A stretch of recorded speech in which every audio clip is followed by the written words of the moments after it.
मुंबई महानगरपालिका निवडणुकीसाठी महायुतीत जागा वाटपावरून आता रस्सीखेच सुरू झाली आहे। 2017च्या निवडणुकीत जिंकलेल्या 82 जागांवर भाजपनं दावा ठोकलाय, तर दुसरीकडे ठाकरेंच्या 84 जागा शिंदे सेनेला देण्यास भाजपनं ठाम नकार दिल्याचं सूत्रांकडून समजतंय। यामुळे दोन्ही पक्षात जागांचा पेच निर्माण झालाय। आज पुन्हा महायुतीची बैठक होतीये, त्यात काही तोडगा निघतोय का याकडे लक्ष असेल। जितक्या जागा शिंदे सेनेला जातील तेवढा महायुतीला फटका बसण्याची शक्यता आहे। त्यामुळे जिंकून येतील अशाच भाजपची तयारी असल्याचं सूत्रांनी म्हटलंय।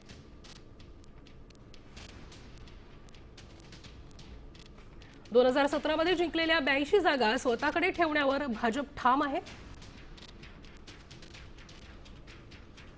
मुंबईत भाजप शिंदे सेनेत पेच आहे। ठाकरे सेनेच्या जुन्या 84 जागा शिंदेंना सोडण्यास भाजपचा स्पष्ट नकार आहे।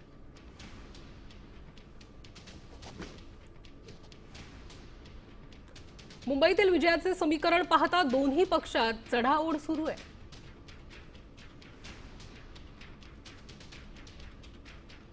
वरिष्ठ पातळीवर जागांच्या आकड्यांवरून अद्याप एकमत नाहीये।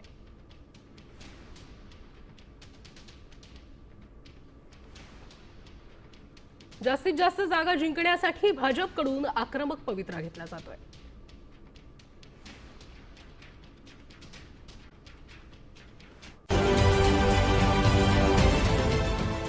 देश विदेशातील प्रत्येक घडामोडींचे लाईव्ह अपडेट मिळवण्यासाठी आता साम टीव्हीच्या सर्व सोशल मीडिया प्लॅटफॉर्मला लाईक, फॉलो आणि सबस्क्राईब करा। तसंच सर्व नोटिफिकेशनसाठी बेल आयकॉन प्रेस करायला विसरू नका।